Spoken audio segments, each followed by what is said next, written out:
ये चारों हर वक्त साथ रहते, मस्ती करते और जिंदगी को बेफिक्री से जीते। लेकिन फिर एक दिन ऐसा मोड़ आया जिससे सब कुछ बदल गया। एक सुबह गांव के बीचों बीच B2K की लाश मिली। पूरे गांव में डर और मातम का माहौल बन गया। गांव वाले कहने लगे शायद उसने आत्महत्या की है, मगर राय स्टार को कहीं ना कहीं कुछ अजीब सा महसूस हो रहा था। उसका दिल कह रहा था कि मामला कुछ और ही है। 2 दिन बाद रात के करीब 2 बजे ज्ञान भाई और अज्जू भाई ज्ञान के घर बैठे इस घटना पर चर्चा कर रहे थे। अज्जू, तुझे क्या लगता है, क्या सच में B2K ने खुदकुशी की थी? ज्ञान, मुझे नहीं लगता B2K जैसा बंदा ऐसा कर सकता है, कुछ तो गड़बड़ है। अज्जू घबराकर, भाई अब तो डर लगने लगा है, कहीं अगला नंबर हमारा ना हो। ज्ञान, अरे डर मत, कुछ नहीं होगा। अज्जू, ठीक है भाई, अब निकलता हूँ, काफी रात हो गई है। भाई अपनी बाइक लेकर घर के लिए निकलते हैं। रात शांत मगर भयानक थी। हवाएं तेज चल रही थीं और रास्ता सुनसान था। अचानक उन्हें सड़क के बीचों बीच एक सफेद चीज पड़ी नजर आई। उन्होंने बाइक रोकी और धीरे धीरे उसके पास जाकर देखने लगे। तभी वो चीज अचानक गायब हो जाती है। अज्जू घबरा जाते हैं। तभी पीछे से एक लड़की के रोने की आवाज आती है। वो पलटते हैं और देखते हैं एक लड़की सफेद कपड़ों में खड़ी है। अज्जू हैरान, अब तुझे भी मेरे साथ चलना होगा। और तभी वह लड़की अपना भयानक असली रूप दिखाती है। अज्जू भाई की तेज चीख गूंजती है। अगली सुबह अज्जू भाई की लाश नदी के किनारे पाई जाती है। अब पूरे गांव में खौफ छा जाता है। ज्ञान भाई को रोते हुए पाता है।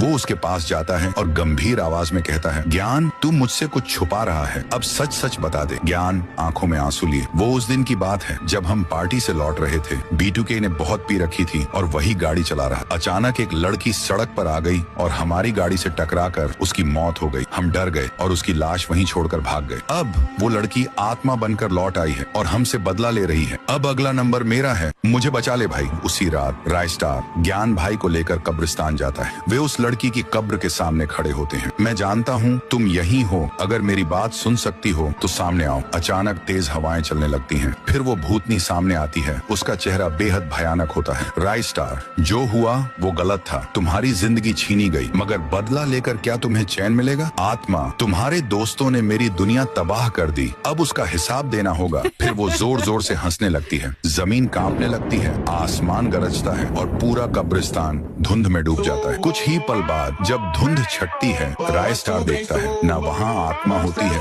ना ज्ञान भाई।